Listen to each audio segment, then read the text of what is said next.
Part C, conflicts and how to resolve them. Conflicts are inevitable, even in the best of parent-child relationships. How those conflicts get resolved is more critical than how many there are. That is to say, the number of conflicts doesn't determine whether a family is happy or a family is in trouble. On the other hand, how the conflicts get resolved does make a crucial difference. Most parents, I would say over 90% of those we have worked with in our classes all over the country, try to solve conflicts with children with methods in which somebody wins and somebody loses. We call these methods win-lose methods. The first win-lose method has the parent winning and the child losing. The parent says, "It's going to be this way. You do it because I say so. This is the way we're going to solve the conflict." Usually, parents need to use their power or need to threaten to use their power to get the kid to obey or to carry out what the parent decided the child should do. The second method, method 2, is the opposite of the first method. In the second method, the parent gives in and allows the child to get his or her way. The parent loses, the child wins. We call this permissiveness. It's allowing the child to get his way at the expense of the parent. It's allowing the child to rule the roost.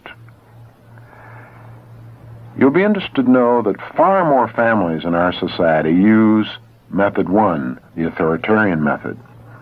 In fact, permissive parents are quite rare. Nevertheless, we think both methods are doomed to failure because they cause resentment. With method 1, the child will feel resentful towards the parent because the parent wins and the child loses. With method 2, the parent will feel resentful towards the child. For this reason, both of these win-lose methods undermine the parent-child relationship. Fortunately, there's an alternative to these two win-lose methods of handling conflicts. Although this alternative is seldom used in families. It's called the no-lose method, or the win-win method. It requires parent and child putting their heads together to come up with a solution to their conflict that would be acceptable to both. The parent's attitude is something like this: I don't want to use my power to win at the expense of you losing, but I also don't want to let you win at the expense of my losing. So we must find a solution that will meet both your needs and mine.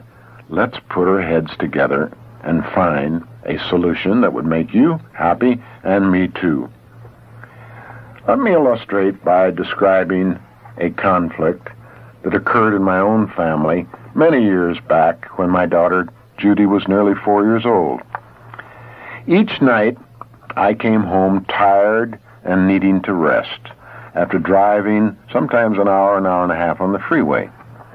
I felt like reading the newspaper or having a drink. My daughter, however, always wanted me to play with her. This hassle went on for weeks. When I got home, she'd get up on my lap as I was reading the paper, often crumpling the paper. Sometimes she'd knock over my drink. Well, I tried method 1 several nights. I'd say something like this: "Now, I'm going to rest. This is time for me to rest. You leave me alone. Go find one of your friends to play with." And that's it. Naturally, she felt resentful and terribly disappointed, and she'd go off sulking. On other nights, I tried method 2. I would reluctantly and resentfully play with her, feeling, however, that my needs were not being met. She won, I lost. Often I would bring the newspaper down on the rug while I was playing with her and sneak glances at the newspaper. My heart wasn't in it. One night I decided to try the no-lose method with this little conflict. I said to her, Judy, we've got a problem. When I come home, you want to play with me because you haven't seen me all day. But I want to rest from all the driving I've done. Can you think of any way we could solve this problem so you'd be happy with the solution? Her first response was, yeah, I can think of a solution.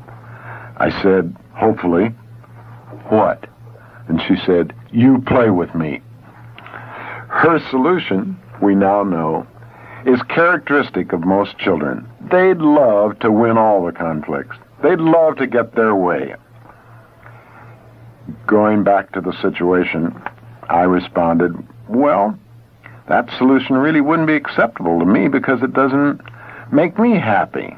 Can you think of some solution that would make me happy and also make you happy? She said rather innocently, no. Finally, I said, hey, I just thought of one. How about this? You agree to allow me to read the paper and have one drink so I can have some rest when I come home, and I'll agree to play with you right after. I'll have my rest period, and then you'll have your play period with me. Would you agree to that? Without hesitating, she said, yes, and let's start tonight. Well, that's exactly the way it was resolved. And to show you the power of this no-lose method, let me tell you what happened a couple of days later. My wife came in the living room and disturbed me by engaging in a conversation when I was reading the newspaper and resting during my rest period.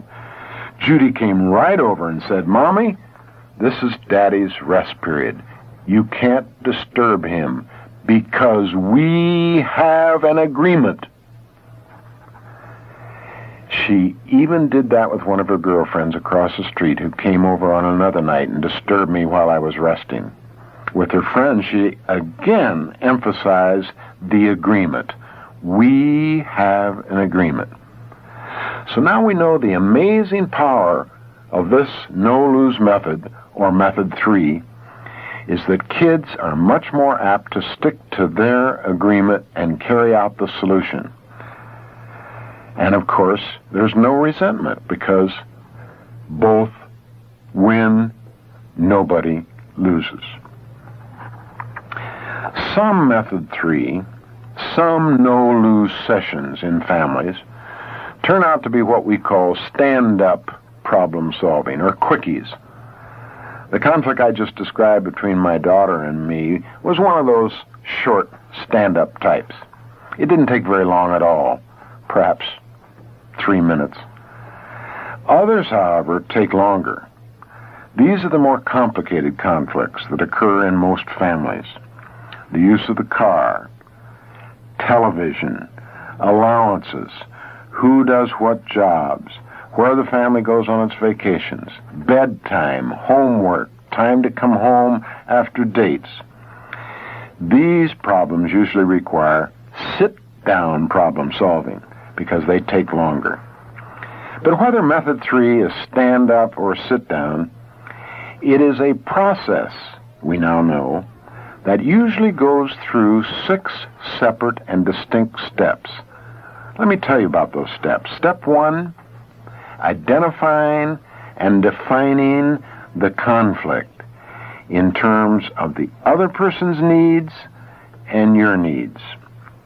Step 2, generating possible alternative solutions, coming up with as many different solutions as you can think of.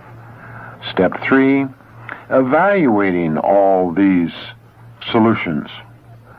Step 4, making a decision as to the best solution. Step 5, working out ways of implementing the decision once it's been made. Who does what by when? Step 6, subsequent follow-up to evaluate how the solution actually worked. Did it really solve the problem? Now, when you listen to the conflict between Bonnie and her mother on side 2 of this tape, I think you'll be able to identify quite easily these 6 steps in the problem-solving process. Now, we know that when parents start using the no-lose method for resolving all the family conflicts, they soon begin to experience amazing benefits from this method.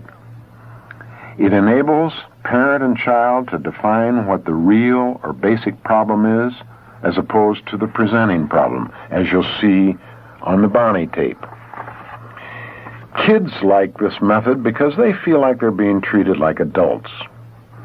This method requires almost no enforcement from the parent to enforce the child carrying out his agreement, because the child is much more self-motivated to carry out the solution, to implement the solution. This method eliminates the necessity for the parent to use punishment to coerce the child to do something he or she doesn't want to do. It develops children's thinking skills, perhaps develops the parents' thinking skills too. It ups the odds on finding a high-quality solution. You've heard the expression, 2 heads are better than 1.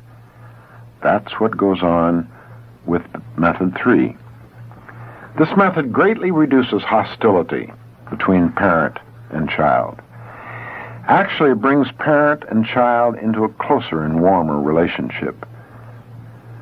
It avoids someone losing and feeling resentful or angry. It actually saves time in the long run. When conflicts get resolved by agreement, they don't keep coming up again and again. Once they're resolved, they stay resolved. And this is a great saving in time.